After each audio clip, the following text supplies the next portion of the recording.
তোমালোকৰ বাৰু মেট্ৰিক পৰীক্ষাত গণিতত 90+ অৰ্থাৎ লেটাৰ মাৰ্কছ পাবলৈ মন নাযায়নে? যদি মন যায় তেনেহ'লে তোমালোকে সঠিক চেনেলটো চাই আছা। মই বিজু ৰয়, মেট্ৰিক পৰীক্ষাত মেথছত 99 আৰু এডভান্স মেথছত 92 পোৱা এজন শিক্ষক। গতিকে মোৰ লক্ষ্য তোমালোককো মোৰ দৰে মেথছত 90+ অৰ্থাৎ লেটাৰ মাৰ্কছ পোৱাত সহায় কৰা। গতিকে মোৰ ওপৰত বিশ্বাস ৰাখি ভিডিঅ'টো স্কিপ নকৰি শেষলৈ চাই থাকিবা। এতিয়া আমি কুৱেশ্যন নম্বৰ 5টো আলোচনা কৰিম। চাবা কি দিয়া আছে। দিয়া আছে যে sec থিটা সমান সমান 13/12 আন ত্ৰিকোণমিতিক অনুপাতবোৰ গণনা কৰা। তাৰ মানে কুৱেশ্যনটোত কি দিয়া আছে, আমাক গিভেন অৰ্থাৎ দিয়া আছে sec থিটা, এবাৰ a দিয়া নাই, এবাৰ থিটা। থিটা মানে ইয়াতে কোণ বুজাইছে, আমি যেনেকৈ sec a b c লিখিব পাৰো, তেনেহ'লে ইয়াতে কি বুজাইছে, থিটা বুজাইছে। বুজি পাইছা? ইয়াতে কোণ মানে কি, থিটা। 13/12 বুলি দিয়া আছে। আমাক কি ওলাব দিছে, আন ত্ৰিকোণমিতিক অনুপাতবোৰ গণনা কৰা। তাৰ মানে sec দিয়া আছে, আমাক ওলাব লাগে sin থিটা ওলাব লাগে, cos থিটা ওলাব লাগে, tan থিটা ওলাব লাগে, cosec থিটা ওলাব লাগে আৰু cot থিটা ওলাব লাগে। যেহেতু sec দিয়া আছে, secটো আমি ওলাব নালাগে। গতিকে এটাৰ পৰা আমি sec, যেহেতু এটা আমাৰ মান দিয়া আছে, sec থিটা দিয়া আছে, sec থিটাৰ পৰা আমি বাকি যিমান sin, cos, tan, cot, তাৰপিছত cosec গোটেইবিলাক মান আমি ওলাব পাৰো নে নাই চাম। এটাৰ পৰা আমি ওলাব লাগে, বাকি কেইটা ওলাব লাগে। চাবা এইটো আমি কি কৰিম, চিত্ৰ ব্যৱহাৰ কৰি কৰিম। চিত্ৰ ব্যৱহাৰ নকৰাকেও কৰিব পাৰিম, চিত্ৰ ব্যৱহাৰ কৰি কৰাকেও কৰিব পাৰিম। মই এইটো চিত্ৰ ব্যৱহাৰ কৰি শিকিলো। তোমালোকে যিটো কৰিবা সেইটোৱে শুদ্ধ। আৰু এইটো তোমালোকে চিত্ৰ ব্যৱহাৰ নকৰাকে কৰিলে ফৰ্মুলা প্ৰয়োগ কৰি কৰিব লাগিব। মই এইটো চিত্ৰ ব্যৱহাৰ কৰি কৰিম। চাবা দুয়োটা, যিটো এটা দুটাৰ পৰা যিকোনো এটা পদ্ধতিত কৰিবা পৰীক্ষাত। তোমালোকে মোক কমেন্ট সেকশনত জনাবা, যদি এইটো যদি চিত্ৰ ব্যৱহাৰ নকৰাকেও লাগে মই কৰি দিম। তোমালোকে কমেন্ট সেকশনত মোক জনাবা। প্ৰথমতে মই এটা চিত্ৰ আঁকিলো। চিত্ৰ সমকোণী ত্ৰিভুজ এ বি চি হল, ইয়াতে হৈছে 90 ডিগ্ৰী। গতিকে sec থিটা, থিটাটো তোমালোকে ইয়াতে ধৰিব পাৰা, ইয়াতে ধৰিব পাৰা, কাৰণ থিটা মানে আমি sec এইবিলাক কেৱল সূক্ষ্মকোণৰ ক্ষেত্ৰতে ব্যৱহাৰ কৰোঁ। থিটাটো ইয়াতে হ'ব নোৱাৰে, গতিকে ইয়াতে দিব পাৰা, ইয়াতে দিব পাৰা। মই কি দিলো, ইয়াতে ধৰিলো থিটাটো। হল, থিটাটো ইয়াতে ধৰিলো। এতিয়া আমি কৰিম। চাবা sec থিটা মানে কি, secটো হৈছে cosৰ উলটা, secটো হৈছে cosৰ উলটা। তো cos থিটা, ইয়াতে যদি থিটা হয়, থিটাৰ এইটো লম্ব, এইটো কি হ'ব, এইটো হৈছে কৰ্ণ, এইটো হৈছে কি কৰ্ণ, এইটো হৈছে কৰ্ণ, এইটো থিটাৰ বিপৰীত বাহুটোক কি বুলি কোৱা হয়, লম্ব বুলি কোৱা হয়। আৰু এইটো কি হ'ব, ভূমি। তোমালোকে এইটো লিখিব নালাগে, মনে মনে ধৰি ল'বা, মই এইটো লিখি দিছো বুজাৰ কাৰণে। চাবা sec থিটা মানে কেতিয়া, sec থিটা হৈছে cosৰ উলটা। cos থিটা মানে কি আছিল, cos থিটা মানে আছিল ভূমি বাই কৰ্ণ। তেনেহ'লে এইটো কি হ'ব, কৰ্ণ বাই ভূমি হ'ব। sec থিটা কি হ'ব, কৰ্ণ বাই ভূমি। কৰ্ণ মানে কিমান, এচি, ওপৰত হ'ব এচি,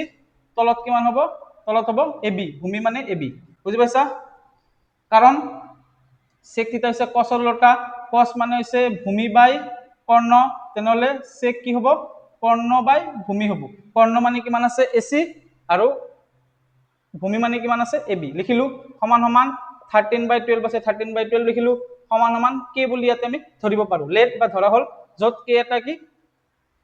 য'ত কে এটা ধনাত্মক সংখ্যা, মই লিখি ল'ব পাৰো। বুজি পাইছা? এতিয়া আমি ইয়াৰ পৰা কি ওলাব পাৰিম, এচি মান ওলাব পাৰিম না নাই, ওপৰত ওলাব পাৰিম। এচি সমান সমান 13k বুলি লিখিব পাৰিম। তোমালোকে এচি সমান সমান এইটোৰ লগত এইটো কি হৈছে, পূৰণ হৈ যায়, 13k বুলি লিখিব পাৰিম। আৰু এটা কি পাম, এবি, তলত এবি মান ল'ব পাৰিম। এবিৰ মান কি হ'ব, 12 আছে, 12k হৈ যায়, 12k মানে এইটো এনেকে গুচি যায় আৰু এইটো এনেকে লিখিব পাৰিম। বুজি পাইছা? এতিয়া আমি দুটা পালো, দুটা বাহু মান পালো। চাবা দুটা কি বাহু পালো, দুটা কি বাহু পালো, এচি পালো 13k, এচি পালো কিমান, 13k, এইটো 13k পালো, আৰু এবি পালো 12k, এবি পালো 12k পালো। এইটো তাৰমানে আমি বিচিটো ওলাব লাগে। তাৰমানে সমকোণী ত্ৰিভুজৰ ক্ষেত্ৰত যদি দুটা বাহু দিয়া থাকে, তৃতীয় বাহুটো আমি পাইথাগোৰাছ সূত্ৰ ব্যৱহাৰ কৰি কৰিব পাৰিম। গতিকে আমি কি লিখিম, পাইথাগোৰাছৰ উপপাদ্য মতে কি হয়, কৰ্ণ স্কয়াৰ, কৰ্ণ স্কয়াৰ কি হয়, এচি স্কয়াৰ সমান সমান এবি স্কয়াৰ যোগ বিচি স্কয়াৰ। মানে আন দুটা বাহুৰ কি হ'ব লাগে, স্কয়াৰ কৰি যোগ কৰি দিব লাগে। যে এচি স্কয়াৰ, এচিৰ মান আমি দিয়া আছে, এচিৰ মান কিমান, 13k,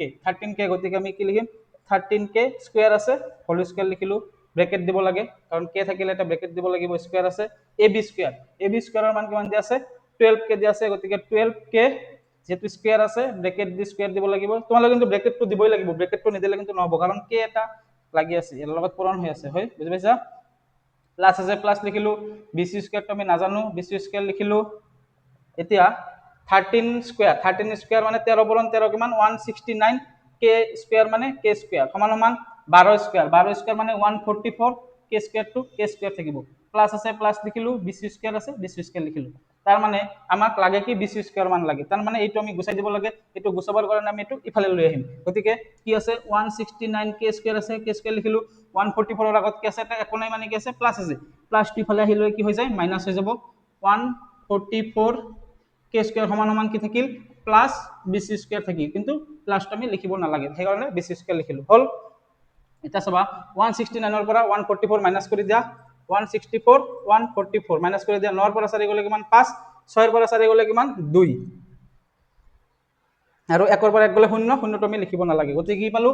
25 কে স্কয়ার সমান সমান কি পালো বিসি স্কয়ার পালো হয় না নহয় পালো এতিয়া আমি কি কৰিব পাৰিম চাবা সমাধানটো মই ইফালে লিখিলো এইটো সমান সমান এইটো হলে এইটো সমান সমান এইটো লিখিব পাৰিম গতিকে বিসি স্কয়াৰক আমি ইফালে লিখিলো আৰু 25 কে স্কয়ারক 25 কে স্কয়ারক আমি সফালে লিখিলো হয় এতিয়া আমি স্কয়ার যেটো আমাক নালাগে কাৰণ আমাক বিসিৰ মানটো লাগে গতিকে আমি কি কৰিম স্কয়ারটো উঠাই দিম গতিকে বিসি সমান সমান কি হ'ব √25 কে স্কয়ার হ'ব কাৰণ স্কয়াৰটো ইফালে গুছি গলে কি হৈ যায় স্কয়াৰ ৰুট হৈ যায় অৰ্থাৎ বৰ্গমূল হৈ যায় তো বিসি সমান সমান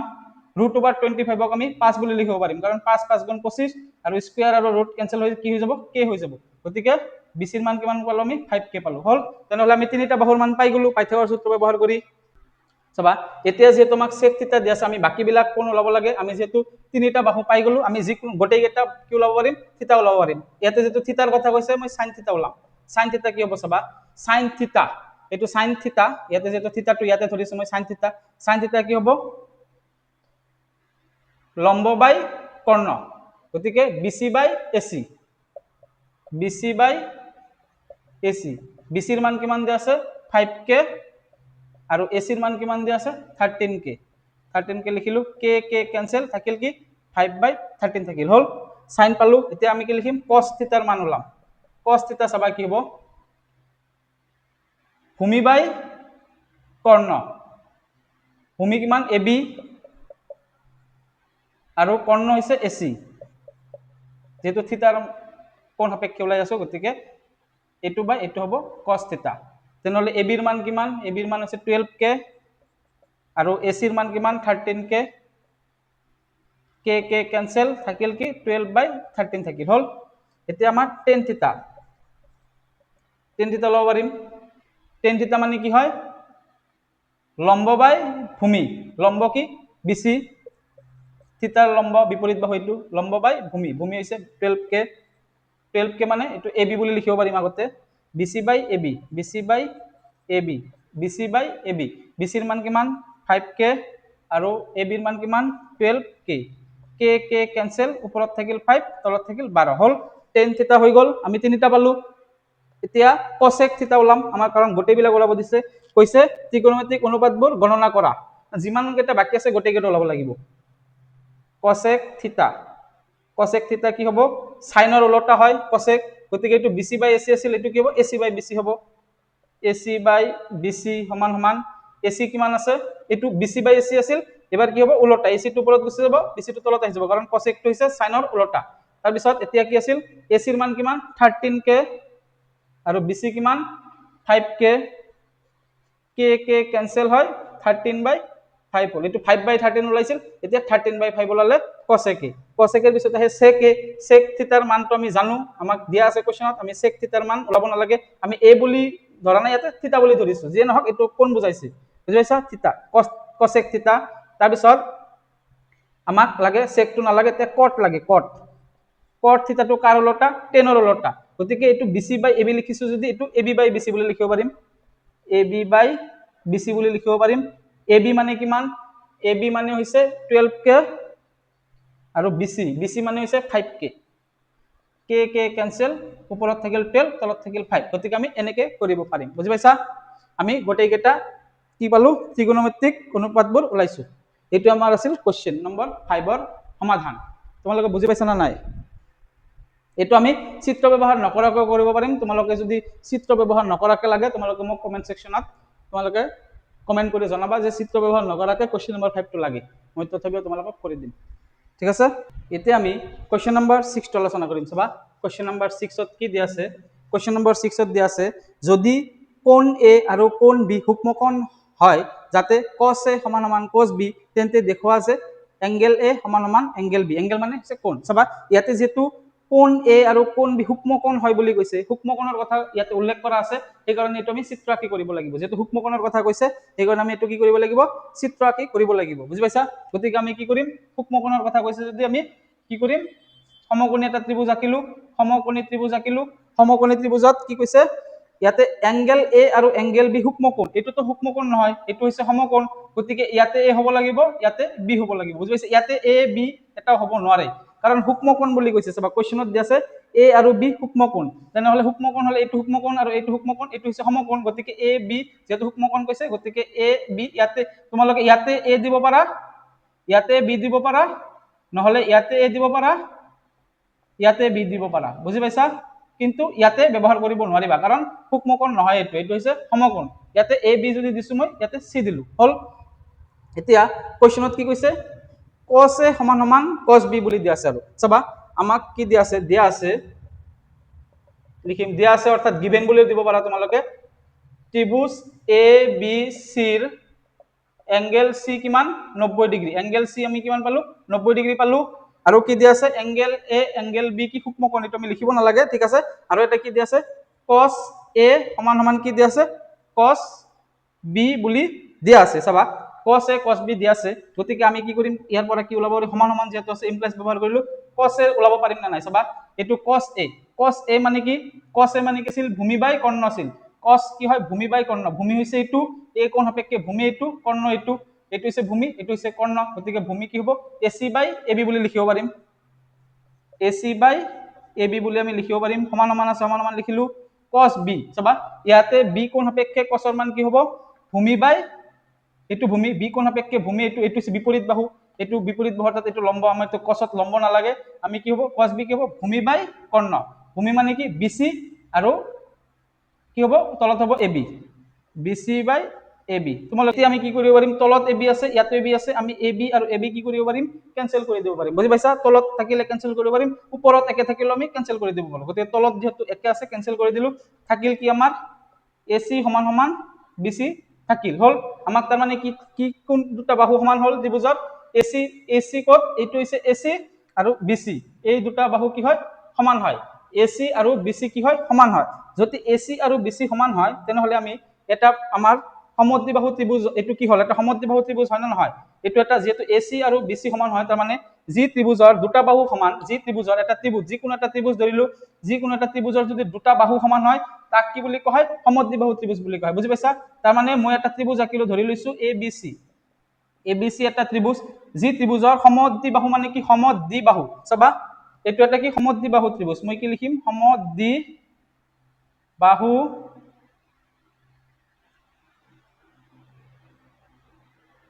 ত্ৰিভুজ। কিয় সমদ্বিবাহু ত্ৰিভুজ বুলি লিখিছো, চাবা কাৰণ AC সমান সমান BC হয়, আৰু সম মানে সমান, দ্বি মানে হৈছে দুটা, আৰু কিমান হ'ব লাগিব, বাহু মানে বাহু সমান হ'ব লাগিব, হয় না নহয়। তাৰ মানে দুটা বাহু সমান হলে তাক কি বুলি কোৱা হয়, সমদ্বিবাহু ত্ৰিভুজ বুলি কোৱা হয়। বুজি পাইছা? সেইকাৰণে মই কি লিখিম, এতিয়া আমাৰ ফৰ্মুলা আছে, যদি সমদ্বিবাহু ত্ৰিভুজৰ দুটা বাহু যিহেতু সমান, গতিকে দুটা বাহুৰ বাহু সমান বাহুৰ কি হয়, বিপৰীত কোণ কি হয়, সমান হয়। তাৰমানে এইটোৰ বিপৰীত কোণ কোনটো, এইটো, এইটোৰ বিপৰীত কোণ এইটো, গতিকে এংগেল বি সমান সমান এংগেল চি লিখিব পাৰিম। বুজি পাইছা? দুটা বাহু সমান হলে বিপৰীত কোণ কি হয়, সমান হয়। বুজি পাইছা? এতিয়া চাবা আমি কি লিখিম, যেহেতু এই দুটা বাহু সমান, গতিকে বিপৰীত কোণ কি, এইটো বাহুৰ বিপৰীত কোণ কি, এংগেল এ, আৰু এইটোৰ বিপৰীত কোণ কি, এইটো, হয় না নহয়। তেনেহলে এংগেল এ সমান সমান এংগেল বি লিখিব পাৰিম না নাই, পাৰিম। গতিকে আমি এংগেল এ সমান সমান এংগেল বি লিখিব পাৰিম, কাৰণ ফৰ্মুলা আছে সমদ্বিবাহু ত্ৰিভুজৰ সমান বাহুৰ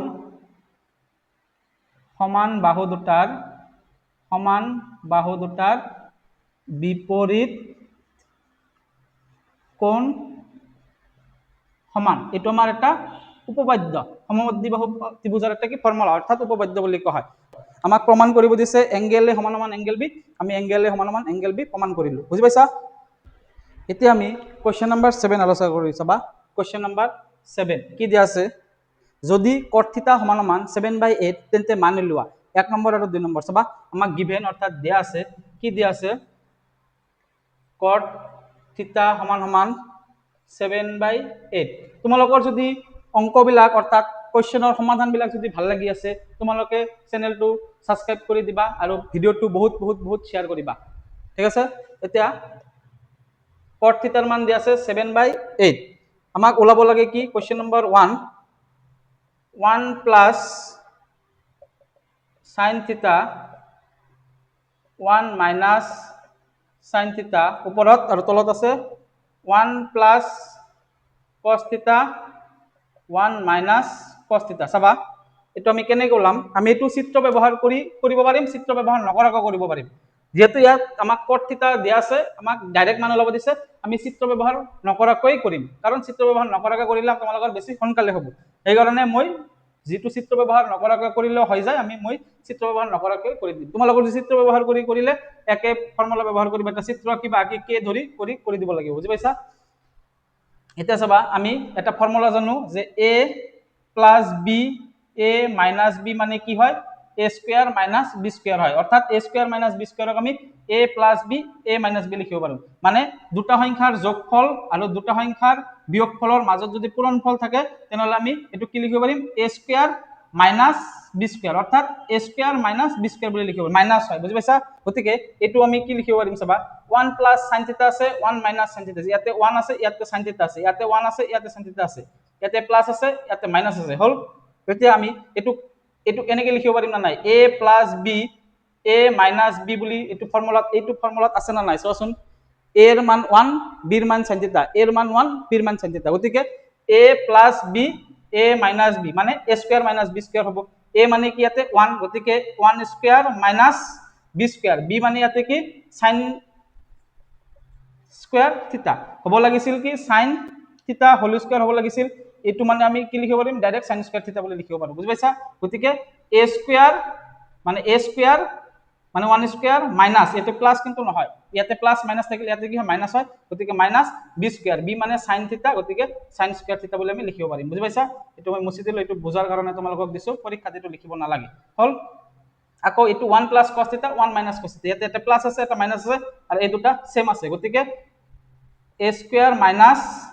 এটো a plus b a minus b আছে a square minus b square b মানে ইয়াতে কি cos থিটা যে cos স্কয়ার থিটা হল বুজি পাইছা এতিয়া চাবা 1 স্কয়ারক আমি এটো মই লিখিছো কিন্তু ডাইৰেক্ট মই 1 বুলি লিখিব পাৰি 1 স্কয়াৰ মানে কি হয় 1 হয় আৰু 1 স্কয়ার মানে ইয়াতে কি হয় 1 হয় গতিকে 1 স্কয়ারটো আমি লিখি a স্কয়ারক আমি ডাইৰেক্ট 1 বুলি লিখিব পাৰিম মাইনাস sin স্কয়াৰ থিটা বুলি লিখিব পাৰিম বুজি পাইছা তোমালোকে এটা লাইন লিখিব পাৰা স্কয়ার যদি স্কয়ার দিয়া তলত 1 তোমালোকে ইয়াতে যদি এনেকে দিয়া তলত এটা লাইন লিখিব পাৰা 1 মাইনাস sin স্কয়াৰ থিটা 1 মাইনাস cos স্কয়াৰ থিটা লিখিব পাৰা মই স্কয়াৰটো নিদিও ডাইৰেক্ট 1 স্কয়াৰ মানে 1 বুলি জানো আমি 1 স্কয়াৰ কেতিয়াও লিখিব নালাগে 1 স্কয়াৰটা আমি ডাইৰেক্ট 1 বুলি লিখি দিব লাগে বুজি পাইছা যত 1 স্কয়াৰ ব্যৱহাৰ হয় তাত ডাইৰেক্ট আমি 1 লিখিব পাৰো বুজি পাইছা সেইকাৰণে মই ডাইৰেক্ট 1 লিখিছো স্কয়াৰটো আৰু লিখা নাই মই বুজোৱাৰ কাৰণে লিখি দিছিলো তোমালোক প্ৰথমতে চাবা 1 মাইনাস sin স্কয়াৰক আকৌ কি লিখিব পাৰিম চাবা এটো মই মুছি দিলো চাবা আমি জানো যে sin স্কয়ার থিটা প্লাস cos স্কয়ার থিটা সমান সমান কি 1 sin স্কয়ার a বুলি লিখিছিলো মই ফৰ্মুলাত এটো থিটা বুলি ধৰিছো ইয়াতে থিটা ধৰিল ইয়াতে থিটা চাবা sin স্কয়ার থিটা প্লাস cos স্কয়ার থিটা ইকুয়াল টু 1 হলে তেনহলে 1 মাইনাস sin স্কয়ার থিটা কি হ'ব তাৰ মানে 1 ৰ পৰা যদি আমি sin স্কয়াৰ থিটা মাইনাস কৰো কি হয় cos স্কয়াৰ থিটা পাম চাবা এটোৰ পৰা আমি দুটা ফৰ্মুলা পাম ইয়াৰ পৰা আমি দুটা ফৰ্মুলা কেনেকৈ পাম চাবা মই যদি sin স্কয়াৰৰ মানটো লাও মই যদি sin স্কয়াৰৰ থিটাৰ মান লাও sin স্কয়াৰ সমান সমান এইটো আমি তেনহলে গুছাই দিব লাগিব ইয়াৰ পৰা গুছাই দিলে এইটো ইফালে গুছি যাব গতিকে 1 মাইনাস cos স্কয়ার থিটা বুলি লিখিব পাৰিম মানে sin স্কয়াৰ থিটা সমান সমান কি লিখিব পাৰিম 1 মাইনাস প্লাস টু মাইনাস হৈ গল cos স্কয়াৰ থিটা বুলি লিখিব পাৰিম আকৌ যদি আমি cos স্কয়াৰ থিটাৰ মান লাও cos স্কয়াৰ থিটাৰ মান লাও তেনহলে আমি এইটো গুছাব লাগিব এইটোক আমি ইফালে গুছাই দিম তেনহলে cos স্কয়ার থিটাটো থাকিল 1 প্লাস আছে সন্মুখত প্লাস আছে প্লাস টু কি হৈ যাব মাইনাস হৈ যাব মাইনাস sin স্কয়ার থিটা তাৰ মানে 1 মাইনাস cos স্কয়ার থিটা মানে হৈছে sin স্কয়ার থিটা 1 মাইনাস sin স্কয়ার থিটা মানে হৈছে cos স্কয়ার থিটা গতিকে 1 মাইনাস sin স্কয়ার থিটা মানে cos স্কয়ার থিটা 1 মাইনাস cos স্কয়ার থিটা মানে sin স্কয়ার থিটা বুলি আমি লিখিব পাৰো বুজি পাইছা এটো স্কয়াৰ কিন্তু পৰত হল এতিয়া চাবা আমি আকৌ অলপ আগতে কি পাইছিলো যে tan থিটা মানে কি tan থিটা মানে হৈছে sin থিটা বাই cos থিটা হয় না নহয় তেনহলে টেন থিতা হৈছে সাইন থিতা বাই কস থিতা, তেনেহলে কট থিতা মানে কি হ'ব, কট থিতা কি হ'ব, কস থিতা বাই সাইন থিতা হ'ব না নাই, যেহেতু টেনৰ উলটা হৈছে কট, টেন যদি সাইন বাই কস হয়, কট আকৌ আমি কি কৰিব পাৰো, উলটা লিখিব পাৰো, কাৰণ কট হৈছে টেনৰ উলটা, টেনৰ উলটা মানে এইটো উলটি যাব, কসটো ওপৰত গুচি যাব, সাইনটো তলত আহি যাব, তাৰমানে টেন থিতা যদি সাইন বাই কস হয়, কট থিতা সমান সমান কি হয়, কস বাই সাইন হয়, অৰ্থাৎ কস থিতা বাই সাইন হয়, এইটো এটা ফৰ্মুলা, বুজি পাইছা, ten theta sign by cos, কট থিতা যেহেতু টেনৰ উলটা, গতিকে আমি ওপৰত তলতটো ওপৰত, ওপৰতটো তলত লিখিব পাৰো, বুজি পাইছা। তেনেহলে ইয়াতে যেহেতু আমাক কি আছে, স্কোয়ার আছে, গতিকে যেহেতু স্কোয়ার আছে, ইয়াতে স্কোয়ার আছে, গতিকে ইয়াতে স্কোয়ার হ'ব, গতিকে cos square theta by sine square থিতাক আমি কি লিখিব পাৰিম, কট স্কোয়াৰ থিতা লিখিব পাৰিম, ডাইৰেক্ট মই ইয়াতে কি লিখিম, কট স্কোয়াৰ থিতা লিখি দিলো, বুজি পাইছা। এতিয়া আমাক কি কট থিতাৰ মান দিয়া আছে না নাই, দিয়া আছে, গতিকে সমান সমান কট থিতাৰ মান কি দিয়া আছে, 7/8 দিয়া আছে, 7/8 লিখিলো, স্কোয়ার যেহেতু আছে, আমাক কট থিতাৰ মান দিয়া আছিল, ইয়াতে স্কোয়াৰ এটা আছে, চাবা এই যে ব্ৰেকেট দিয়া এটা স্কোয়ার দিব লাগিব, সমান সমান 7 স্কোয়ার, 7 স্কোয়ার মানে 49, 7 7 গুণ 49, 8 8 গুণ মানে কিমান 64, গতিকে 49/64 হৈছে এক নম্বৰৰ উত্তৰ, বুজি পাইছা। এইবিলাক তোমালোকে লিখি ল'বা সাইডত বুজাৰ কাৰণে, মই এইটো মুছি দিলো, তোমালোকে মই সাইডত যিবিলাক লিখিম সব লিখি ল'বা, নহলে পৰীক্ষাৰ আগত দিনা তোমালোকে বুজি নাপাবা, ক'ৰ পৰা কি আহিল, এইটোৰ পৰা এইটো কেনেকৈ আহিল, এইটোৰ পৰা এইটো কেনেকৈ আহিল, সেইকাৰণে এইবিলাক তোমালোকে সাইডত এনে লিখি ল'বা, পৰীক্ষাত লিখিব নালাগে, কিন্তু এনে লিখি ল'ব লাগে, লিখি লৈ তোমালোকে পৰীক্ষাৰ আগদিনা যেতিয়া ৰিভিজন দিবা, ৰিভিজন দিয়াৰ সময়ত কি হ'ব, তোমালোকে এইবিলাক মনত পৰি যাব, কেনেকৈ হ'ল কি হ'ল সব মনত পৰি যাব, বুজি পাইছা। সেইকাৰণে তোমালোকে মই যিবিলাক সাইডত লিখিম, তোমালোকেও এইটো সাইডত বহিত লিখি ল'বা, হ'ব। এতিয়া এক নম্বৰটো হ'ল, আমি 2 নম্বৰটো লিখিম, 2 নম্বৰটো সহজ, 2 নম্বৰ কোৱেশ্চনটো কি দিছে চাবা, মই তোমালোকক কিন্তু প্ৰতিটো লাইনতে বুজাই আছো, কিয় হ'ল কিয় নহল কেনেকে হ'ল, প্ৰতিটো লাইনতে মই কিন্তু নিজৰ নিচিনাকে কৰি দিব পাৰিলোহেঁতেন, এইটো 1 + sin স্কয়াৰ 1 - sin থাকিলে 1 স্কয়াৰ - sin স্কয়াৰ থিতা, এনেকে নিজৰ নিচিনাকে ক্যালকুলেশন কৰি দিব পাৰিলোহেঁতেন, কিন্তু মই নিদিওঁ, মই তোমালোকক, মোৰ কামটো হৈছে তোমালোকক কনফিউজন যাতে মনত নাথাকে, সেইকাৰণে তোমালোকৰ মনত মই প্ৰশ্ন আহিবই নিদিওঁ, যে এইটো কি হ'ল সেইটো কি নহল, সেইটো প্ৰশ্ন আহিব নিদিওঁ, সেইকাৰণে মই তোমালোকৰ কি হয়, এজন ষ্টুডেণ্টে কি ধৰণৰ কোৱেশ্চন কৰিব পাৰে মই সেইটো মনত ৰাখি কি কৰো, তোমালোকক এনসাৰ বিলাক কৰি দিওঁ, যাতে তোমালোকৰ মনত কিবা কোৱেশ্চন নাথাকে, মই সেইকাৰণে কি কৰো, গোটেইবিলাকৰ কাৰণৰ, গোটেইবিলাক কিয় হ'ল কিয় নহল, গোটেইবিলাক কাৰণটো মই কি কৰি দিওঁ, নিজেই কৈ দিওঁ, বুজি পাইছা, এইটো কিয় হ'ল এইটো কিয় নহল, বুজি পাইছা, তোমালোকৰ মনত যাতে কোনো কোৱেশ্চন নাথাকে, গতিকে সেইকাৰণে তোমালোকে কি কৰিবা, মোৰ ভিডিঅ'সমূহ কি কৰিবা, শ্বেয়াৰ কৰি দিবা, কাৰণ তোমালোকৰ কিছুমান এনেকুৱা ষ্টুডেণ্ট আছে, মোৰ ভিডিঅ'ৰ কথা সেই ষ্টুডেণ্ট বিলাকে কি গম নাপায়, গতিকে সিহঁতে যদি মোৰ ভিডিঅ'ৰ কথা গম পায়, সিহঁতেও মেট্ৰিকত গণিতত অতি ভাল নম্বৰ পাবলৈ কি হ'ব, সক্ষম হ'ব, গতিকে তোমালোকৰ ছাপোৰ্ট কৰিলেহে মোৰ ভিডিঅ'বিলাক চাই সিহঁতেও নাম্বাৰ পাব, তোমালোকেও নাম্বাৰ পোৱা,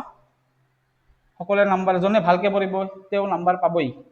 100% চিয়'ৰ, কাৰণ মই নিজে পৰীক্ষা দিছোঁ, গতিকে মই জানো কেনেকৈ লেটাৰ মাৰ্কছ অতি সহজতে পাব পাৰোঁ, কট স্কোয়াৰ থিতা, সেইকাৰণে তোমালোকে মোৰ কি কৰিবা, মোৰ ভিডিঅ'বিলাক সদায় চাবা, কট স্কোয়াৰ থিতা, কটৰ মান কিমান আছে, 7/8 আছে, তো 7/8 লিখিলো, আৰু স্কোয়াৰ আছে কাৰণে এইটো ব্ৰেকেট দি স্কোয়াৰ লিখি দিলো, তেনেহলে 7 স্কোয়াৰ মানে কিমান 49, আৰু 8 স্কোয়াৰ মানে 64, গতিকে উত্তৰটো একে ওলাইছে চাবা, কাৰণ লাষ্টত এইটো গৈ আমি কট স্কোয়াৰে পালো, আমাক কট স্কোয়াৰ থিতাৰ মান ওলাব দিছে, গতিকে এই দুটা লাইন একেই, লাষ্টৰ ইয়াৰ পৰা দুটা লাইন আৰু ইয়াৰ পৰা দুটা লাইন একেই, এইটোৰ মানে ওলাইছো, আমাক 2 নম্বৰটো ডাইৰেক্ট এইটোৰ মান ওলাব দিছে, ওলাই দিছো, বুজি পাইছা। এতিয়া আমি কোৱেশ্চন নম্বৰ 8 আলোচনা কৰিম, চাবা কোৱেশ্চন নম্বৰ 8ত কি দিয়া আছে, কোৱেশ্চন নম্বৰ 8ত দিয়া আছে, যদি 3 cot a সমান সমান 4, তেন্তে 1 - 10 square a divided by 1 + 10 square a equal cos square a - sin square হ'বনে নহয় পৰীক্ষা কৰা, তাৰ মানে আমাক দিয়া আছে, অৰ্থাৎ গিভেন, চাবা আমাৰ কোৱেশ্চনত কি দিয়া আছে, গিভেন 3 cot a সমান সমান 4 দিয়া আছে, তাৰপিছত আমাক এটা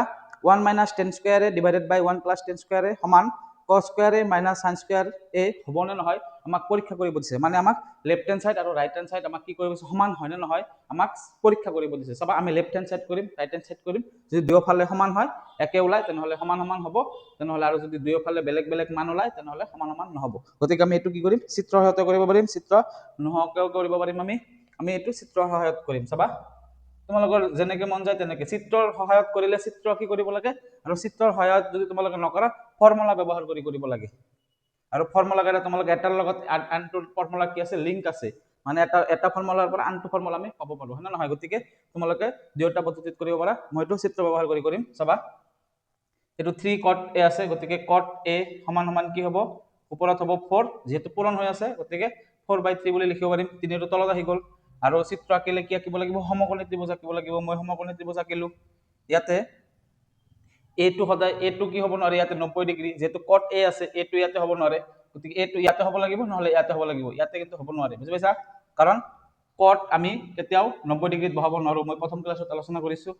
এ এতে বি দিলো, এটো সি দিলো, হয় না নহয়? এতিয়া চাবা এনেকুৱা থাকিলে আমি cot a কি বুলি লিখিব পাৰিম এতিয়া, cot a, তাৰ মানে a কোণ সাপেক্ষে cot ৰ মান। গতিকে cot টো হৈছে 10 ৰ ওলোটা, cot টো কাৰ ওলোটা, 10 ৰ ওলোটা। গতিকে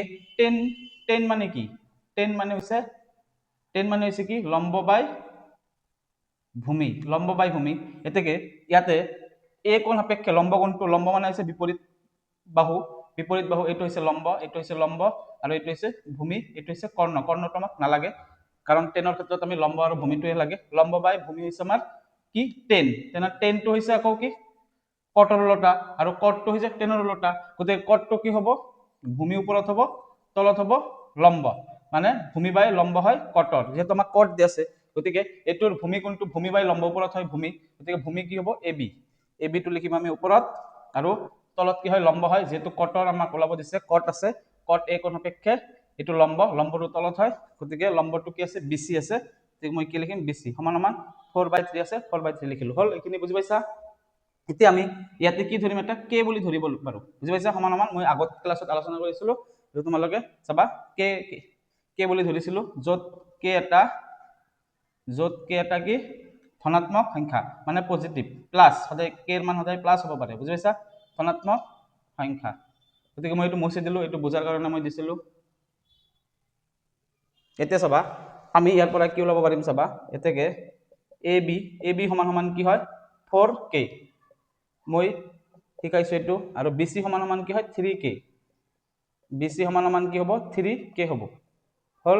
bc সমান সমান 3k। এতিয়া আমি ab ৰ মান পালো, bc ৰ মান পালো। ab ৰ মান কিমান পালো 4k, আৰু bc ৰ মান পালো, কিমান পালো 3k, এইটো 3k পালো। তেনেহলে আমি এটা সমকোণী ত্ৰিভুজৰ কি কৰিছো, দুটা বাহুৰ মান পালো, তৃতীয় বাহুটোৰ মান পাম নে নাই, পাম। আমি কেনেকে পাম, পাইথাগোৰাছৰ উপপাদ্য ব্যৱহাৰ কৰি পাম। গতিকে আমি লিখিম পাইথাগোৰাছৰ উপপাদ্য মতে, পাইথাগোৰাছৰ উপপাদ্য মতে, কি কেনেকৈ ওলাব পাৰিম চাবা, ac স্কয়াৰ অৰ্থাৎ কৰ্ণ স্কয়াৰ সমান সমান ab স্কয়াৰ যোগ bc স্কয়াৰ, ab স্কয়াৰ যোগ bc স্কয়াৰ। ac স্কয়াৰৰ মান আমি নাজানো, সেইকাৰণে ac স্কয়াৰ টো ac স্কয়াৰ থাকিব, সমান সমান ab মানে কিমান 4k, গতিকে মই কি লিখিম 4k স্কয়াৰ এটা দিয়াৰ লগে লগে কি আহি যাব, ব্ৰেকেট আহি যাব, প্লাস bc ৰ মান কিমান 3k লিখি এটা ব্ৰেকেট লিখি হোল স্কয়াৰ দিব লাগিব, বুজি পাইছা? এতিয়া চাবা ac টো আমাৰ ac স্কয়াৰ আছে, ac স্কয়াৰ থাকিব, 4k স্কয়াৰক আমি কি বুলি লিখিব পাৰিম, 4 স্কয়াৰ মানে কিমান, 4 গুণ কিমান 16, 16k স্কয়াৰ, প্লাস 3 স্কয়াৰ মানে 3 গুণ 3 9k স্কয়াৰ, তাৰপিছত ac স্কয়াৰ টো ac স্কয়াৰ থাকিব, সমান সমান 16 ৰ লগত 9 প্লাস কৰিলে কি হয় 25, আৰু k স্কয়াৰৰ পৰা k স্কয়াৰ থাকিব, বুজি পাইছা? এতিয়া আমি ইয়াৰ পৰা কি কৰিম, ac ৰ মানটো ওলাম। চাবা ac ৰ মানটো কেনেকৈ ওলাম, ইয়াতে আমাৰ স্কয়াৰ আছে, স্কয়াৰটো ইয়াৰ পৰা মই উঠাই দিব লাগিব, কাৰণ আমাক লাগে কি ac লাগে, আমাক ac স্কয়াৰ নালাগে, গতিকে স্কয়াৰটো আমি উঠাই দিম। আৰু স্কয়াৰটো যেতিয়া আমি উঠাই দিওঁ, মই কি কৈছো, ইফালে কি হৈ যায়, স্কয়াৰ ৰুট হৈ যায়, স্কয়াৰ উঠি গ'লে স্কয়াৰ ৰুট হৈ যায়। ইফালে কি আছে 25k স্কয়াৰ আছে, গতিকে মই কি লিখিম 25k স্কয়াৰ লিখিম, 25k স্কয়াৰ আছে, 25k স্কয়াৰ লিখিলো, আৰু এইটো স্কয়াৰ ৰুট হৈ গ'ল, কিয় এইটো স্কয়াৰটো উঠি গৈ ইয়াৰ পৰা ওপৰৰ পৰা বৰ্গ উঠি গৈ ইফালে কি হয় বৰ্গমূল হৈ গ'ল, অৰ্থাৎ স্কয়াৰ আছিল, স্কয়াৰ উঠি কি হৈ গ'ল, স্কয়াৰ ৰুট হৈ গ'ল। এতিয়া আমাক ac সমান সমান √25ক আমি কি লিখিব পাৰিম, 5 লিখিব পাৰিম, কাৰণ 5 5 গুণ 25, আৰু k স্কয়াৰক স্কয়াৰ আৰু ৰুট কেনসেল হৈ যাব, তেনেহলে কি থাকিব, k থাকিব। তাৰমানে ac মান আমি কিমান পালো 5k বুলি পালো, ঠিক আছে? এইখিনি বুজি পাইছা, 5k, তাৰমানে এটা পালো 4, এটা 4k, 3k, 5k হল। এইটো মই মুছি দিলো, এইটো তোমালোকে সাইডত লিখি লবা। tan থিটাৰ অপোজিট অৰ্থাৎ বিপৰীতটো হৈছে cot, গতিকে tan যদি লম্ব বাই ভূমি হয়, cot হ'ব ভূমি বাই লম্ব, বুজি পাইছা? তোমালোকে যদি sin গম পোৱা, sin যদি গম পোৱা cosec গম পাবা, cos গম পালে sec গম পাবা, আৰু tan গম পালে cot গম পাবা, কাৰণ এটা আনটোৰ বিপৰীত অৰ্থাৎ উল্টা। এতিয়া চাবা আমি যেহেতু তিনিটা বাহু পাই গলো, এতিয়া আমি আমাক কোৱেশ্চনত যেটো দিছে আমি ওলাব পাৰিম। চাবা চাবা এতিয়া আমি কি কৰিম লেফট হ্যান্ড সাইড ধৰিম আমি লেফট হ্যান্ড সাইড ধৰিম লেফট হ্যান্ড সাইডত আমাক কি আছে মানে অৰ্থাৎ লেফট হ্যান্ড সাইড মানে হৈছে বাওঁফাল বাওঁফালে আমাক কি দি আছে 1 মাইনাছ 10 স্কয়াৰ a বুলি দি আছে আৰু তলত দি আছে 1 প্লাছ 10 স্কয়াৰ a বুলি দি আছে হল সমান সমান এতিয়া চাবা ডিভাইড আছে ডিভাইড দিলো 1 আছে 1 লিখিলো মাইনাস আছে মাইনাস লিখিলো তাৰ পিছত চাবা 10 স্কয়াৰ a প্ৰথমে তুমি 10 এৰ মান ওলাম তাৰ পিছত স্কয়াৰ কৰি দিম 10 স্কয়াৰ a ওলাই যাব প্ৰথমতে আমি কি ওলাম 10 এ যেহেতু আছে 10 এ ওলাম চাবা এই কোণ সাপেক্ষে 10 এর মান কি হ'ব 10 এর মান কি হ'ব 10 মানে হৈছে আমাৰ লম্ব বাই ভূমি মানে এটো লম্ব মানে BC বাই AB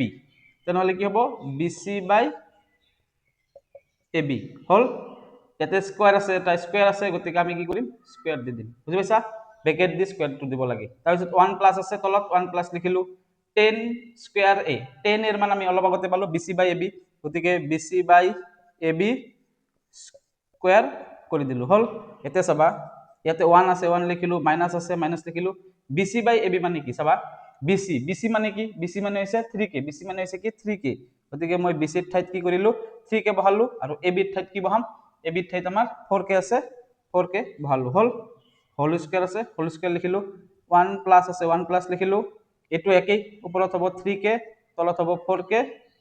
হোল স্কয়াৰ আছে হোল স্কয়াৰ লিখিলো হল এতিয়া চাবা আমি কি কৰিব পাৰিম ওপৰৰ পৰা ইয়াৰ পৰা k আৰু k কেনসেল কৰিব পাৰিম ইয়াৰ পৰা k আমি কেনসেল কৰিব পাৰিম হয় না নহয় পাৰিম গতি তাৰ পিছত কি থাকিল 1 মাইনাস থাকিল k কেনসেল হৈ গল থাকিল কি 3 থাকিল তলত থাকিল কি 4 মানে 3 স্কয়াৰ মানে কি 9 3 স্কয়াৰ মানে কিমান 9 আৰু 4 স্কয়াৰ মানে কি 16 4 4 গুণ 16 হল তলত 1 প্লাস আছে প্লাস লিখিলো k তো কেনসেল হৈ গুছি গল তেনেহলে থাকিল কি 3 স্কয়াৰ 3 স্কয়াৰ মানে 3 পূৰণ 3 তেনেহলে কি থাকিল 9 আৰু 4 স্কয়াৰ মানে 16 থাকিল হল এটো আমি ক্যালকুলেশন কৰি দিম এতিয়া পাই যাম চাবা সমান সমান লিখিছো এটো এটো মেইন হৰণ এটো এতিয়া আমি কি কৰিব পাৰিম ওপৰত তলত কিমান আছে 1 মাইনাস 9/16 আছে 1 মাইনাস 9/16 আছে গতিকে তলত লখাব কিমান হ'ব 16 হ'ব 16 ৰ লগত 1 পূৰণ হৈ যাব গতিকে 16 ৰ লগত 1 পূৰণ কৰিলে কিমান হ'ব 16 মাইনাস আছে মাইনাস লিখিলো 9 আছে 9 লিখিলো হল আৰু তলত আমি কৰিম এইটো ডিভাইড হৈছে এইটো ডিভাইড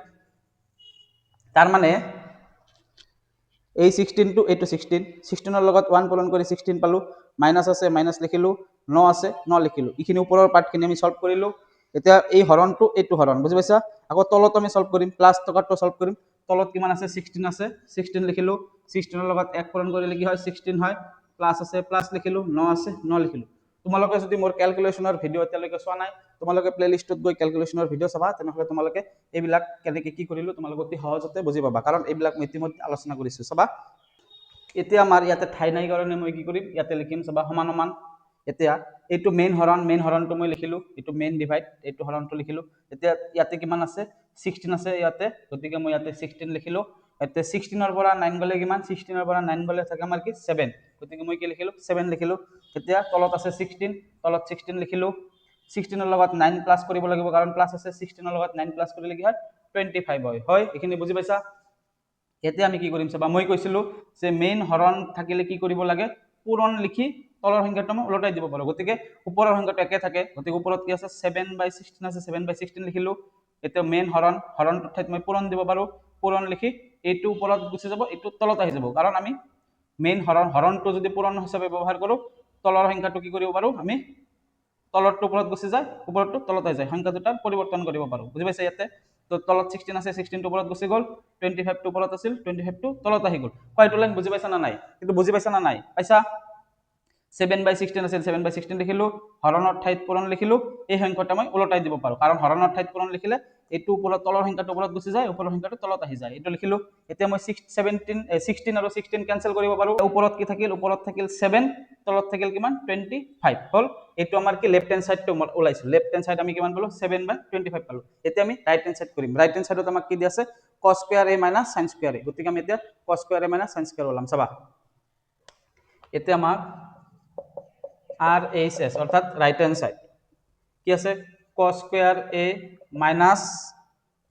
sin স্কয়ার a চাবা ইয়াতে আমি cos a কেনে গলাম চাবা ইয়াতে যদি cos হয় cos মানে কি cos মানে আছিল ভূমি বাই কৰ্ণ cos মানে কি ভূমি বাই কৰ্ণ এই কোণ সাপেক্ষে ভূমি কোণটো এইটো ভূমি গতিকে AB বাই AC গতিকে কি লিখিব পাৰিম AB বাই AC তোমালোকে AB বাই AC লিখি এটা যদি স্কয়ার থাকে তোমালোকে কিন্তু স্কয়ারটো দিব লাগিব তোমালোকে এটো পাহৰি নাযাবা স্কয়ারটো থাকিলে দিব লাগিব না থাকিলে দিব না লাগে তে স্কয়ার আছে কাৰণে স্কয়ার দিব লাগিব মাইনাস আছে মাইনাস লিখিম sin A এতিকে sin A ইয়াতে A কোণ সাপেক্ষে সাইনৰ মান কি হ'ব সাইনৰ কি আছিল লম্ব বাই কৰ্ণ আছিল লম্ব কি BC বাই তেনেহলে কি হ'ব AC তেনেহলে লম্ব মানে হৈছে BC এটো লম্ব আৰু কৰ্ণ আছিল AC গতিকে এটো লিখিব পাৰিম স্কয়াৰ আছে কাৰণ ব্ৰেকেট দি স্কয়াৰ লিখিব পাৰিম চাবা এতিয়া AB AB এর মান কিমান দি আছে 4k গতিকে মই 4k লিখিম AC AC এর মান কিমান 5k গতিকে মই 5k লিখিম স্কয়ার আছে গতিকে মই ব্ৰেকেট দি স্কয়াৰ লিখিম মাইনাস আছে মাইনাস লিখিম BC BC এৰ মান কিমান দি আছে 3k গতিকে মই 3k লিখিলো আৰু AC এৰ মান কিমান দি আছে 5k লিখিলো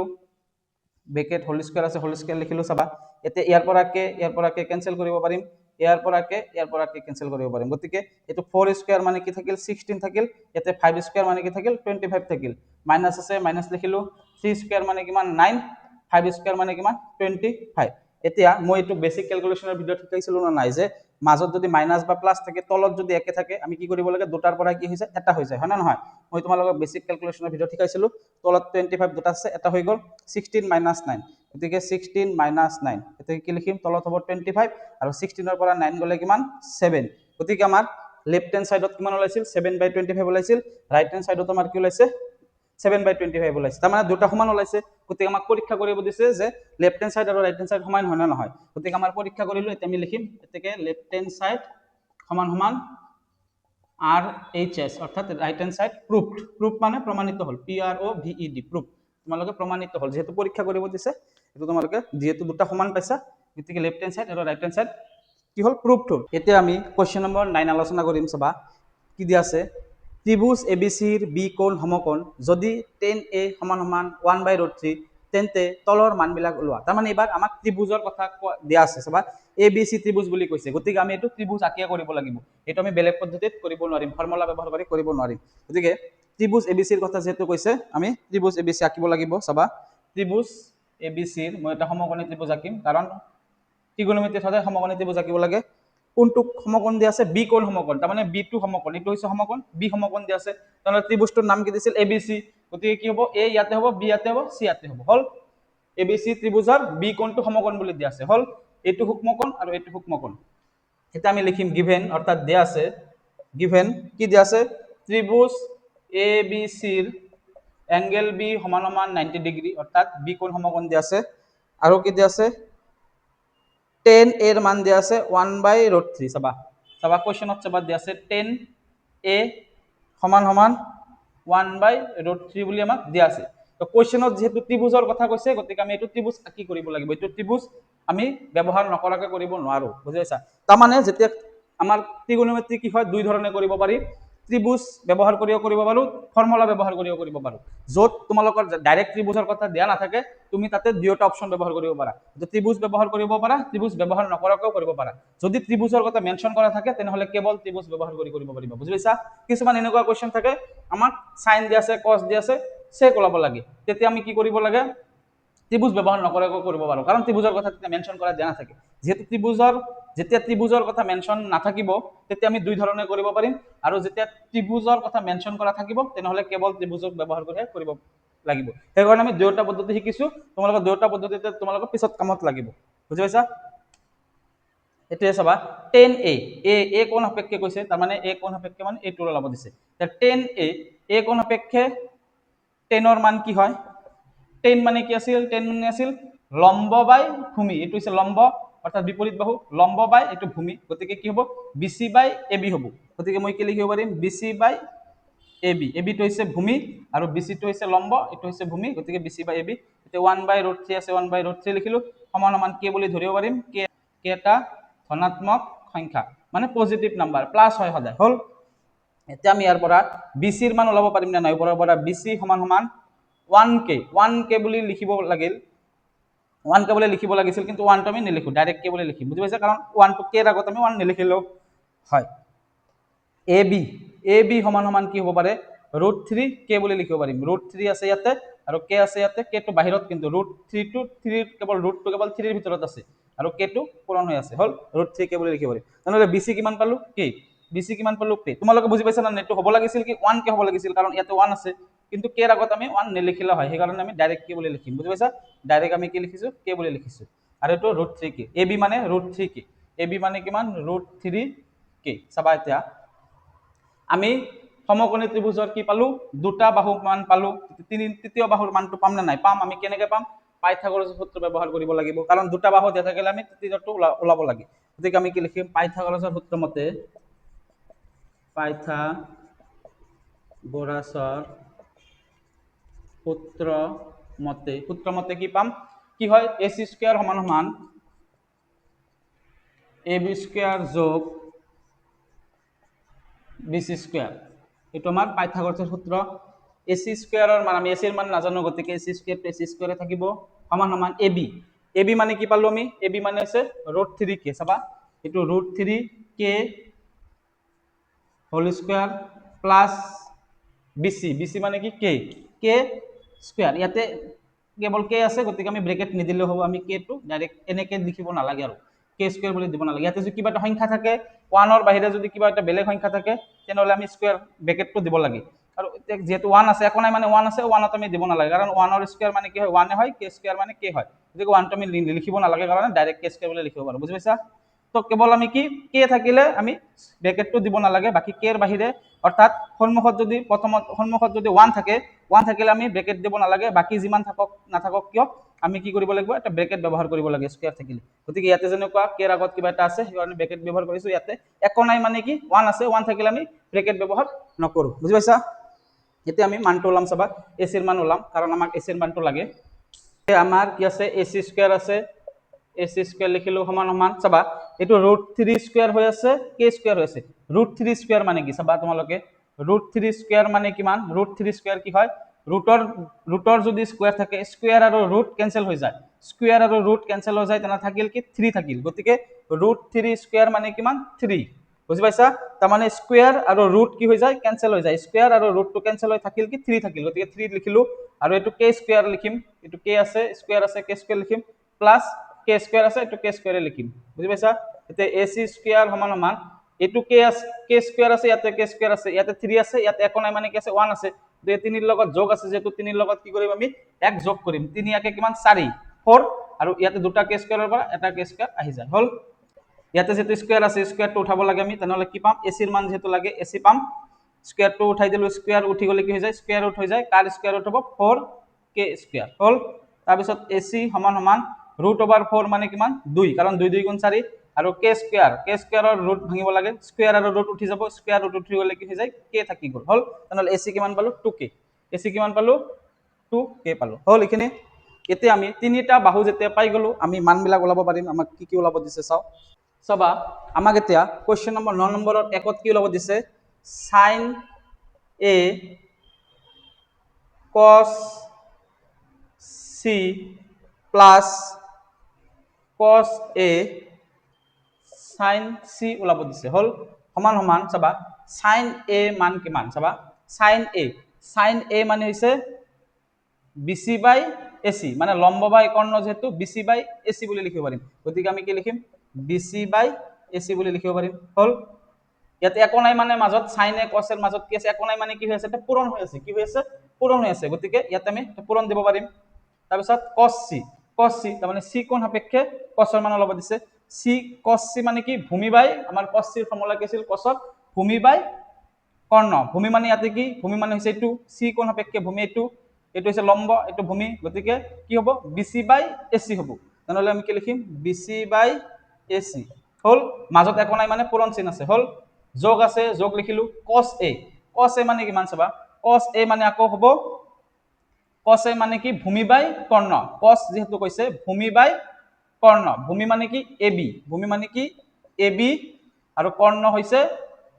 AC, মাজত একো নাই মানে কি আছে, পূৰণ আছে, sin C, চাবা sin C, sin মানে কি হয়, আকৌ ইয়াৰ পৰা sin কি হ'ব, লম্ব বাই কৰ্ণ হ'ব, ইয়াৰ লম্ব কোণটো এইটো, তেনেহলে এইটো মানে কি AB, এইটো হৈছে লম্ব, C কোণৰ লম্ব এইটো, গতিকে AB বাই কৰ্ণ, কৰ্ণ মানে AC, হল। এতিয়া আমি চাবা কি কৰিব পাৰিম, যেহেতু মাজত পূৰণ আছে, BC আৰু BC আছে, গতিকে BC ৰ লগত BC পূৰণ কৰিলে কি হ'ব, BC স্কয়াৰ হ'ব, আৰু AC ৰ লগত AC পূৰণ কৰিলে হ'ব AC স্কয়াৰ, হল। গতিকে আমি BC স্কয়াৰ বা AC স্কয়াৰক আমি ডাইৰেক্ট লিখিব পাৰিম BC বাই AC হোল স্কয়াৰ বুলি লিখিব পাৰিম না নাই তাৰমানে BC দুটা আছে AC দুটা আছে গতিকে BC বাই AC হোল স্কয়ার বুজি পাইছা এতিয়া এইটোকো প্লাস আছে প্লাস লিখিম এইটোকো আমি কি লিখিব পাৰিম AB AB আছে AC AC আছে গতিকে AB ওপৰত লিখিলিম তলত কি লিখিম AC লিখিলো তাৰপিছত দুটা পূৰণ আছে গতিকে AB স্কয়াৰ এটো AC স্কয়াৰ গতিকে AB বাই AC হোল স্কয়াৰ বুলি আমি লিখিব পাৰিম হল এটো বুজি পাইছা এতিয়া BC ৰ মান কিমান BC ৰ মান বহাই দিম BC ৰ মান আমাৰ k বহাই দিলো আৰু AC ৰ মান কিমান AC ৰ মান আছে আমাৰ 2k আমি বহাই দিলো ব্ৰেকেট আছে স্কয়াৰ আছে ব্ৰেকেট স্কয়াৰ লিখি দিলো প্লাস আছে প্লাস লিখিলো AB ৰ মান কিমান AB ৰ মান হৈছে √3k গতিকে √3k লিখিলো তলত আছে AC ৰ মান কিমান 2k গতিকে 2k লিখিলো ব্ৰেকেট আছে স্কয়াৰ আছে ব্ৰেকেট আছে স্কয়ার আমি লিখি দিলো লিখিনলৈকে বুজি পাইছা এতিয়া আমি k যত দেখাবা তোমালোকে k প্ৰথমতে কি কৰি লবা ক্যান্সেল কৰি লবা k দেখাবালে কি কৰি লবা k ক্যান্সেল কৰি লবা গতিকে k যদি ইয়াতে ক্যান্সেল কৰো ওপৰত একো নাই মানে কি আছে 1 আছে একো না থাকিলে কি বুলি ধৰা হয় 1 বুলি ধৰা হয় গতিকে 1 স্কয়াৰ 1 ৰ স্কয়াৰ হৈ আছে 1 ৰ স্কয়াৰ মানে ওপৰত হ'ব 1 আৰু ইয়াতে 2 ৰ স্কয়াৰ 2 স্কয়াৰ মানে কিমান 4 প্লাস আছে প্লাস লিখিলো তাৰ পিছত ইয়াতে k ক্যান্সেল হৈ গল থাকিল কি √3 স্কয়াৰ মানে মই কি কৈছিলো √3 স্কয়াৰ মানে হৈছে স্কয়াৰ আৰু ৰুট ক্যান্সেল হৈ যায় থাকিল কিমান 3 গতিকে ওপৰত থাকিব 3 কাৰণ স্কয়াৰ আৰু ৰুট ক্যান্সেল হৈ যায় থাকিল কি 3 আৰু 2 স্কয়ার মানে 2 2 গুণ 4 হল এটো বুজি পাইছা না নাই স্কয়ার আৰু ৰুট কিন্তু ক্যান্সেল হৈ যায় 3 স্কয়াৰ মানে 9 3 স্কয়াৰ মানে কিমান 9 কিন্তু √3 স্কয়াৰ মানে কিমান 3 কাৰণ স্কয়াৰ আৰু ৰুট কি হৈ যায় ক্যান্সেল হৈ যায় থাকে কিমান 3 থাকে বুজি পাইছা এতিয়া দুটা একে পাইছো 4 4 আছে গতি কি হ'ব তলত কি হ'ব 4 আহি যাব 1 + 3 তে চাবা ইয়াতে কি আছে 1 তলত কিমান আছে সমান সমান তলত আছে 4 তলত লিখিলো মই 4 ইয়াতে আছে 1 + 3 মানে 4 আৰু 4 ক 4 ৰে হৰণ কৰিলে অৰ্থাৎ 4 আমি ক্যান্সেল কৰিব পাৰিম একো না থাকিলে কি বুলি ধৰা হয় 1 বুলি ধৰা হয় গতিকে এইটোৰ মান আমাক ওলাব দিছে এইটোৰ মান কিমান পালো আমি 1 পালো বুজি পাইছা এতিয়া আমি 9 নম্বৰৰ দুইটো আলোচনা কৰিম চাবা 2 নম্বৰত কি ওলাব দিছে cos A cos C minus sin A sin C আমাক ওলাব দিছে চাবা আমি কি কৰিম প্ৰথমতে cos A মানে এইটো কোণৰ সাপেক্ষে cos মানে কি হ'ব ভূমি বাই কৰ্ণ ভূমি মানে কি AB ওপৰত হ'ব AB তলত হ'ব AC একো নাই মানে পূৰণ আছে আকৌ cos C কোণ সাপেক্ষে cos মানে ভূমি বাই কৰ্ণ ভূমি মানে BC আৰু কৰ্ণ মানে AC হৈ গল মাইনাস আছে মাইনাস লিখিলো এবাৰ sin A কৈছে sin A কোণ সাপেক্ষে sin কি হ'ব লম্ব বাই কৰ্ণ লম্ব মানে BC কৰ্ণ মানে AC একো নাই মানে মাজত পূৰণ আছে আকৌ sin C sin কি হয় লম্ব বাই কৰ্ণ হয় গতিকে sin C লম্ব হৈছে এইটো তেনেহলে কি হ'ব AB বাই AC বুজি পাইছা এইটো এতিয়া চাবা আমি কি কৰিম এটো কি কৰিম AB ৰ মান আমি বহাই দিম AB কিমান আছে AB √3k তে √3k বহালো AC কিমান আছে 2k ইয়াতে তেনেহলে 2k হ'ব পূৰণ ইয়াতে 2k লিখিলো BC কিমান আছে BC আছে k মই k লিখিলো মাইনাস আছে মাইনাস লিখিলো BC ৰ মান কিমান আছে k লিখিলো AC ৰ মান কিমান আছে 2k আছে 2k লিখিলো মাজত পূৰণ আছে পূৰণ লিখিলো AB মানে কিমান আছে √3k আছে k লিখিলো তাৰ পিছত AC ৰ মান কিমান আছে 2k আছে আমি 2k লিখিলো হল এতিয়া আমি k বিলাক প্ৰথমতে কি কৰিব লাগিব ক্যান্সেল কৰিব লাগিব চাবা A2k cancel A2k cancel A2k cancel A2k cancel তেনেহলে থাকিল কি ইয়াতে একো নাই মানে √3 পূৰণ 1 আছে গতিকে ওপৰত থাকিল √3 ৰ লগত 1 পূৰণ কৰিলে √3 পোৱা যায় গতিকে 2 পূৰণ 2 তলত কি আছে 2 পূৰণ 2 আছে 2 2 গুণ কিমান 4 হৈ গল মাইনাস আছে মাইনাস লিখিলো তলত কি হ'ব 2 পূৰণ 2 মানে তলত হ'ব 4 আৰু ইয়াতে একৰ লগত ইয়াতে একো নাই মানে 1 আছে 1 পূৰণ √3 মানে √3 হল এতিয়া চাবা √3/4 কি কৰিব পাৰো আমি ক্যান্সেল কৰিব পাৰিম কাৰণ একে সংখ্যা দুটা একে এটাৰ আগত একো নাই মানে প্লাস আছে আৰু ইয়াতে মাইনাস আছে গতিকে প্লাস আৰু মাইনাস আমি কি কৰো একে সংখ্যা থাকিলে ক্যান্সেল কৰিব পাৰিম গতিকে উত্তৰ কিমান হ'ব 0 হ'ব কাৰণ 2 - 2 কিমান হয় 0 হয় গতিকে 2 ৰ পৰা 2 গলে যেনেকৈ 0 হয় গতিকে এইটোৰ পৰা এইটো গলে কি হ'ব 0 হ'ব গতিকে এইটোৰ মান কিমান হ'ব আমাৰ 0 বুজি পাইছা